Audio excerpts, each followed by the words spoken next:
नमस्कार दर्शक बंधुरा आमार चैनल सबाइके स्वागतम। आज के आमी निये चले एसेছি रेसिपिटा खूब सुंदर एक रेसिपि और ये रेसिपि बाटार चिकेन खूब सुंदर एभेलेबल आपनारा बनाते पारबेन।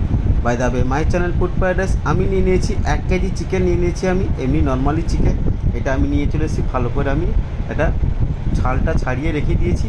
এরপরে আমি দিয়ে দিচ্ছি এটা ম্যাগনেশন করে রেখে দেবো। ম্যাগনেশনটা করেছি আমি প্রথমে দিয়েছি নুন আর হলুদ আর একটু লঙ্কা গুঁড়ো আর এটা আমি ভালোভাবে একটু মিক্স করে আমি এটা আধা ঘন্টা থেকে 1 ঘন্টা আমি ছেড়ে দেবো এর মধ্যে। তো এটা আমার মিক্স করা হয়ে গেছে, এটা আমি রেখে দিয়েছি। এবারে আমি চলে এসেছি আধা ঘন্টার পরে আমি ডিরেক্ট চলে এসেছি আমি একটা কড়ার মধ্যে। তো এটা কড়ার মধ্যে আমি বানাচ্ছি একটু সাদা তেল দিয়ে। তো আপনারা চাইলে গ্রামীণ অঞ্চলে বানাতে চাইলে তাহলে আপনারা সরষের তেলও ব্যবহার করতে পারেন। তো আমি একটা সাদা তেল দিয়ে বানাচ্ছি অল্প একটু দিয়ে। আমি এটা এখন আমি ম্যাগনেশন হয়েছিল চিকেনটা সেটাও দেখিয়ে দিয়েছি। এরপরে আমি এটা ভালোভাবে চিকেনটা ভেজে নেবো এই তেলের মধ্যে। আমি সাদা তেলটা দিয়ে ভালো করে ভেজে নেবো এটাতে। তো না হলে বাটার চিকেনটা বানানো সুবিধাজনক হবে না। তো এরকমভাবে আমি একটু ভালো করে ভেজে নিয়েছি। তো এরকম উল্টে পাল্টে একটু ভালো করে আমি একটু ভেজে নেব, জাস্ট একটু গায়ের যে গন্ধটা থাকে সেটা আমি ভেজে নেব। তো ভেজে নেওয়ার পরে গায়ের গন্ধটা চিকেনের যে গন্ধটা সেটা চলে যাওয়ার জন্য আমি এটা ভালোভাবে ভেজে নিচ্ছি। তো এরকমভাবে উল্টে পাল্টে ভেজে নিচ্ছি আমি। এখন আমার হয়ে গেছে, আমি এটা পুরোটা ভেজে নিয়ে আমি এটা উঠিয়ে নেব। তো এটা আপনারাও করে নেবেন। তো এখন চলে এসেছে একটা সাদা কড়াইতে, আর আবার একটু আমি অল্প একটু আমি দিয়ে দিয়েছি, যেটাতে আমি মাংস ভেজেছিলাম ওই তেলটা আমি ইউজ করেছি। তো আপনারা চাইলে আলাদা তেল ইউজ করতে পারেন। এখন আমি দিয়ে দিচ্ছি আমি জিরে গোলমরিচ দিয়ে দিয়েছি আর দিয়ে দিয়েছি আমি স্টার আনিস 2-3টে এলাচ দিয়ে দিয়েছি। তো এটা ফোড়ন হিসাবে দিয়ে দিয়েছি। তো এখন আমি এবার দিয়ে দিচ্ছি আমি এটাতে পেঁয়াজটা এটা ভালো করে আমি এটাতে একটু রোস্ট করে নেব এটাতে। আর এটাতে একটু তেলটা দেখুন এরকমভাবে মরে গেছে। তো চাইলে আপনারা লবঙ্গ ইউজ করতে পারেন। তো আমি এরকমভাবে আমি এটাতে ঢাকনা দিয়ে আমি এটাতে ভালো করে এটা আমি ভেজে নেব। ভালো করে এটা ভেজে নিতে হবে। আর এটা এরকমভাবে লাল যতক্ষণ না হচ্ছে ততক্ষণ এটা পেঁয়াজটা ঢাকনা দিয়ে এটা ভেজে নিতে হবে। তো অতি তাড়াতাড়ি হওয়ার জন্য আমি একটু লবণ আমি অ্যাড করে দিয়েছি, এটার মধ্যে 1 চামচ লবণ অ্যাড করে দিয়েছি। তো এটা ভালোভাবে দেখুন তেলটাও বেরিয়ে চলে এসেছে, একটা ভাজা হয়ে আসছে। এরপরে আমি দিয়ে দেবো এটাতে লঙ্কা গুঁড়ো, হলুদ গুঁড়ো আর দিয়ে দিচ্ছি গরম মশলা পাউডার আর এটা ধনে পাউডার আমি দিয়ে দিয়েছি, লাল লঙ্কা পাউডার এটা কালার থাকে সেটাও দিয়েছি, কাশ্মীরি চিলি পাউডার সেটাও দিয়ে দিয়েছি। এখন আমি দিয়ে দেবো আদা রসুনের পেস্টটা কিন্তু আপনারা লাস্টে দেবেন, কিন্তু খুবই সুন্দর এটা টেস্ট বা একটা সেন্ট চলে আসে, না হলে আগে থেকে দিলে এটা জ্বলে যাবে। তো একটু ড্রাই যেহেতু মশলাগুলো দিয়েছি তার জন্য অল্প একটু আমি জল অ্যাড করে দিচ্ছি। তো এটা মশলাটা ভালোভাবে আমি এটা কষে নেব। তো এরকমভাবে কষে নিচ্ছি, কিন্তু তেলটা ততক্ষণ না বেরোচ্ছে ততক্ষণ আর একটু নাড়তে থাকবো। আর গ্যাসটা কিন্তু আমি হাই থেকে মিডিয়াম করে রেখে দিয়েছি। তো এরপরে আমি দিয়ে দিচ্ছি টমাটোমটা ভালো করে এটা মিক্স করে নেব। তো এর মধ্যে আমি ভালো করে মিক্স করে দেবো। টমাটোমের গন্ধ বা এটা যতক্ষণ না গলে যাচ্ছে ততক্ষণ অবধি এটাতে ঢাকনা দিয়ে আমি এটাতে ভালো করে আমি এটা কষে নেব।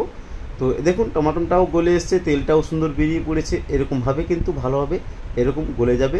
তো এটা কড়াইটা কিন্তু এরকমভাবে গ্যাসটা স্লো করে রাখতে হবে। যতক্ষণ না ঢাকনা দিয়ে আপনারা বানাচ্ছেন ততক্ষণ আপনারা গ্যাসটা কিন্তু স্লো করে দেবেন, বা উলনটাও যদি বানাবেন উলনেও স্লো করে বানাবেন।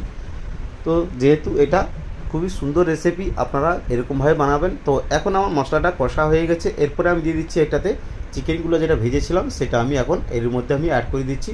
এটা গ্রামীণ পদ্ধতিতে আপনারা বানাতে পারেন এরকমই সিম্পলি। তো এটা শহরে অঞ্চলে বানালে কাস্তুরি মেথি এগুলো সব কিছু লাগে, কিন্তু এটা আমি এখনও ইউজ করতে পারি না, তাহলে এরকম গ্রামীণ অঞ্চলের জন্য বানাচ্ছি।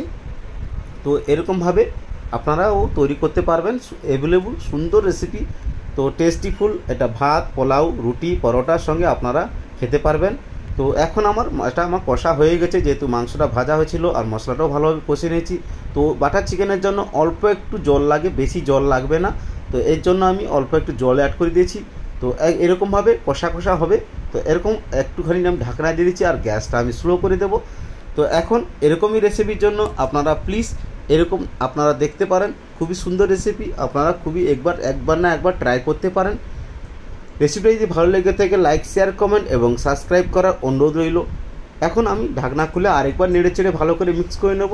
মাংসটা অলরেডি রেডি হয়ে এসছে।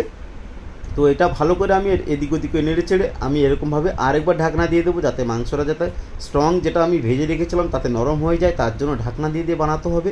তো এখন এরকমভাবে দেখুন কি সুন্দর তেল বেরিয়ে এসছে আর মাংসটাও নরম হয়ে এসছে। এরকমভাবে আরেকবার নেড়ে চেড়ে আমি নিয়ে নিচ্ছি। মশলাটা ভালোভাবে কষা হয়ে এসছে। তো এরকমভাবে আপনারাও আরেকটু ভালো করে আমি কষে নিয়েছি। তো এরকমভাবে আমার এটার জলটাও মরে এসছে। তো এখন এরকমভাবে রান্না করার জন্য খুবই সুন্দর রেসিপি, আপনারা একবার না একবার ট্রাই করবেন। তো এখন আমার এটা হয়ে এসছে। এখন আমি উপর থেকে আমি দিয়ে দিচ্ছি 2 স্পুন বা 2 চামচ এটা বাটার আমি দিয়েছি। তো আপনারা চাইলে এটা আগে থেকেও দিতে পারেন বাটারে তেলের মধ্যে, আর লাস্টেও দিতে পারেন। চাইলে আপনাদের পাশে কাস্তুরি মেথি থাকে বা ধনেপাতা থাকে সেটাও দিতে পারেন। তো এটা আমি এরকমভাবে, আমার যেটা পছন্দ ছিল না তার জন্য আমি দেইনি, তার জন্য আমি বাটারটা ইউজ করেছি। তো এটা বাটার চিকেন যেহেতু, তো একটু বেশি করে বাটার ইউজ করতে হবে। তো কাস্তুরি মেথি বি অ্যাভেলেবল আপনাদের ইউজ করতে হবে, কাস্তুরি মেথি না থাকলে বাটারটা আরও একটু বেশি দেবেন। তো এখন আমার চিকেনটা রেডি হয়ে এসছে। তো এখন আমি গ্যাসটা আমি অফ করে দেবো। তো এটা এরকমভাবে আমি রেখে গ্যাসের মধ্যে আমি এই উনুনের মধ্যে আমি রেখে দিয়েছি। এটা স্ট্যান্ডিং টাইম 2 থেকে 3 মিনিট আমি রেখে দিয়েছি গ্যাসের মধ্যে। এখন আমি ফিরে এসেছি, দেখি কেমন হয়েছে। দেখুন কি সুন্দর তেলও বেরিয়েছে আর কষা সুন্দর হয়েছে, মাংসের ফ্লেভারটাও খুব সুন্দর বেরিয়েছে। রেসিপিটি ভালো দেখে তাহলে কমেন্ট করে জানাবেন কেমন হয়েছে। থ্যাংক ইউ, ফিরছি পরবর্তী রেসিপি।